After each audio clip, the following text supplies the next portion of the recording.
Hey guys, 1258 here. Today I just want to do a quick video, very brief, to demonstrate what it looks like when you're collecting airdrops and to quickly answer a question about how airdrops work with respect to packs that came from Saucy J, a supporter of the channel. Saucy, thank you for leaving that comment.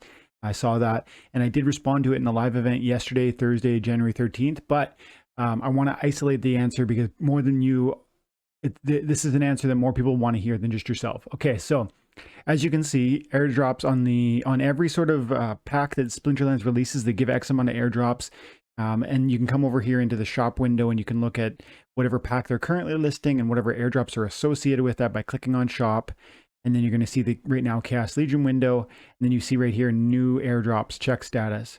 And it's going to show you, look, I can check if I got any Bakjiras, if I got any Uriels, and later on, these ones later also. Now, before I go any further, I'm just going to say my name is Dwayne and I go by 1258. Usually just call me 12. And we cover Splinterlands all day, every day because this game has transformed my life and I believe it can transform yours also. This game is amazing because it's blockchain based. These assets are limited in number. In fact, the supply is always shrinking at the same time that the user base is constantly growing. That's a supply demand crunch waiting to happen. And that's why these assets can move from a penny to $3 and why I've seen it happen repeatedly. And so that's why I strongly advocate for this game and why I'm excited about the future of this game because I'm concerned around fiat currency being printed into oblivion and hyperinflation, and the assets that are limited in number are exciting because of that: gold, silver, Bitcoin, Splinterlands, NFTs, and so on.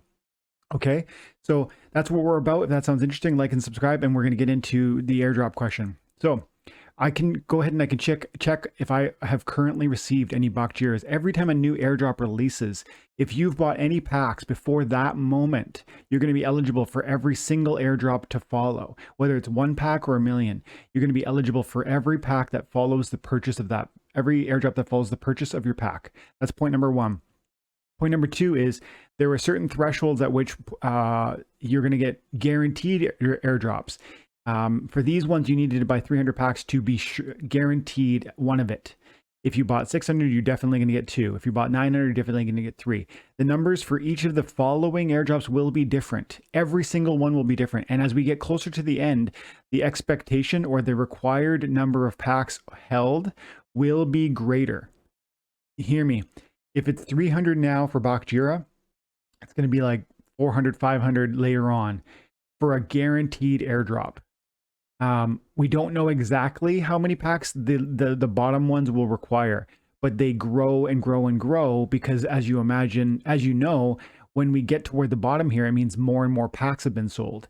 And so they increase and increase and increase the number, which begins to lower and lower and lower the number of guaranteed airdrops they're giving out. That's how that works. And I have a question from Saucy around how do we decide, like, when I buy a pack, when I buy a Chaos Legion pack, if I bought it right in between here before Bakjira was released, but after Dr. Blight was released, is my pack fixed at that moment in time? I buy it on January 13, 2022. It has 5 cards inside of it. I don't know what cards yet. Like a physical pack of cards at a card store, you're going to open it and it's always going to have the same 5 cards. Like, it's not going to change magically after you purchase it.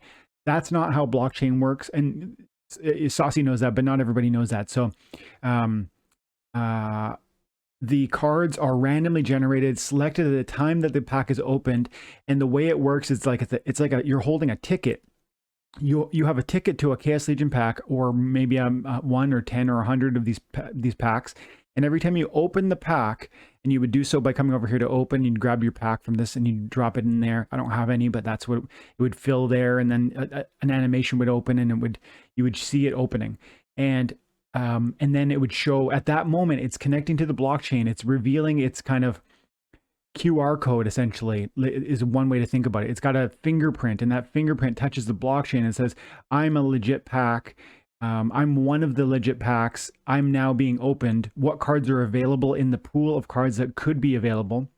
How many of them are available of each? Because as you know, the random generation of those cards is going to mean that at times there's going to be fewer copies of let's say Uriel, because maybe the drop rate has been significant recently, so there might be fewer copies left of Uriel but more copies of Bakjira, in which case you get a higher probability of getting one over the other.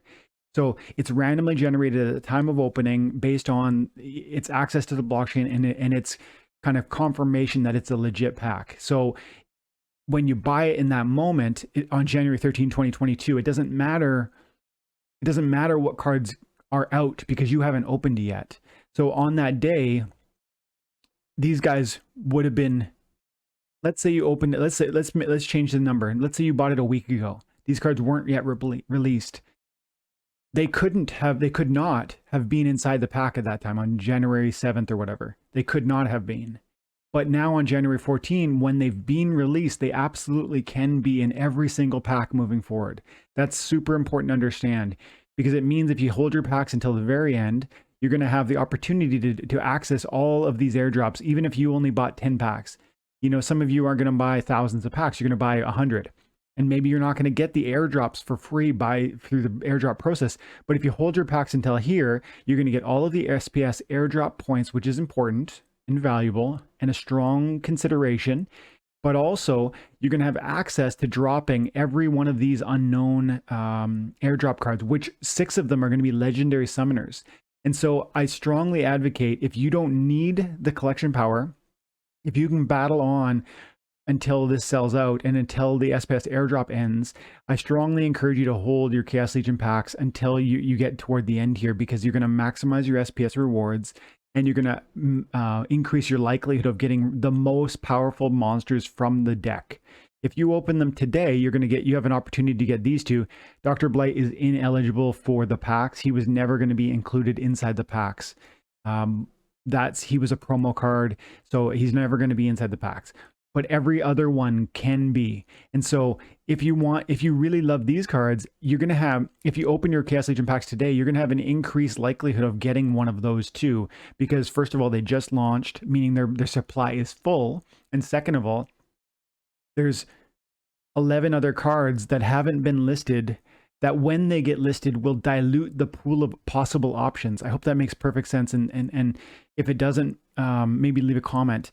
I want you to fully understand the opportunity in front of you here with these airdrops.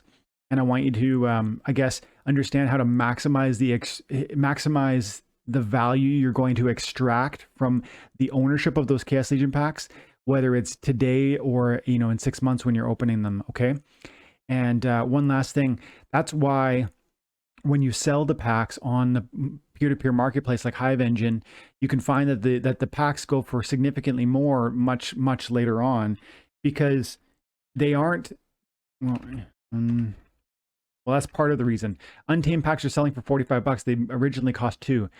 Part of the reason why they're so much more expensive is because it now includes all of those amazing cards that we know were part of that set, including you know, some of the most expensive cards in the game: gold foil Jotun, gold foil Llama, gold foil Kitty. You could drop any of those by opening one of these packs, which is insane. Would be thousands and thousands of dollars worth of value. It's possible. Of course, it's exceedingly unlikely. It's extremely rare that would happen, but it's possible. And that's if you hold your pack to the very end with Chaos Legion, the same opportunity is going to exist for you. And the price point of the packs is going to go up because of that. Like I said at the beginning of the video, these assets are limited in number, and the supply or the number of players is always growing. So there's that supply demand crunch. But then also, in addition to that, you wrap that up with this idea that as we get later and later in the release of the pack, you're going to know more and more of the cards that are in there. The airdrops are going to be revealed. You're going to know which ones they are. They're going to begin to define the meta, and that's going to mean that the value of each pack goes up, because people are going to want that lottery ticket opportunity to unlock a gold foil Uriel or a gold foil whatever, you know, airdrop 9 is or 10 is, because there's such game-changing cards. And we don't know, this is an unknown variable at this time, but you know, if you look at Untamed, you can see that those cards were the most game redefining. The airdrops that were provided within the Untamed airdrop, they are absolutely game changing, and I expect nothing less from these. So now we're going to finish the video off by just checking to see whether I got these or not. Notice I purchased 28 packs, which is to say, you know, I don't have a very strong chance of getting any of them. but I do have a chance. I think it was 0.33% chance per pack. So what do I have? So 28 times 0.33. That's not right. It's 0.033. Is that 3%? I think it might be 0.33. I think that's what it is, because 0.33 would be 33%. If I put the first 3 there, that's 3%. Yeah, this is 1/3%. So I have less than a 1% chance to get either of them, so it's not likely. But still, we check, right? A new character has been unlocked, introducing the newest Chaos Legion card, Bakjira. 28 eligible packs for this airdrop, 28. Claim reward odds. There it is. For this airdrop, each qualifying pack has a 0.3333% chance to result in a standard card, or a even smaller chance of getting a gold foil. We could hit it, so let's check it out. That would be wild if I got a gold foil right now. If I got even one regular, I'd be really pumped. Okay, sorry, no rewards. But packs, notice this, packs are still eligible for all future Chaos Legion airdrops. That's really important to understand. And I guess, I didn't know this, but I guess you can verify the results with blockchain data. I have no idea how to do that. I'm not interested. I trust the system, but if you know how to do that kind of stuff, you can do it too. And then we go ahead and check Uriel. Less than a 1% chance, so unlikely, but no, that's okay. I did get 4 of each copy because I got 1,200 packs with cardauctions.com. I bought 6 of this guy in addition to that, so I have 10 copies of Uriel already, and I'm getting thousands and thousands of Chaos Legion packs, some of which will include these guys. So, you know, 12 is not going to be held down by that lack of luck there. And you guys should, if you haven't checked already, pop in there. If you bought even one pack, go give it a shot, and then drop a comment if you got lucky. That'd be really cool to hear about. Okay, guys, thanks for your time and attention. Have an amazing day, and shout out to Saucy J. Check out his channel on Twitch and YouTube. Fun content, high energy, love him. Thanks for supporting the channel, buddy. And thank you. Shout out to a new Diamond member also. Oh yeah, I gotta do that quickly. We got a new member over at Diamond level, which means we're gonna need to set up. Brian Coplin signed up at Diamond, so we're gonna Brian, reach out to me. We'll set up a one-on-one, and also because at Diamond there's like a communal conversation. Saucy, if you want to hop in on that, my Diamond and my champion levels get a 1-hour shared group chat. At least Brian, you and me, Saucy, if you want to come join us, I'd love that, buddy. Okay, so let's connect. Okay, have an amazing day, guys. God bless.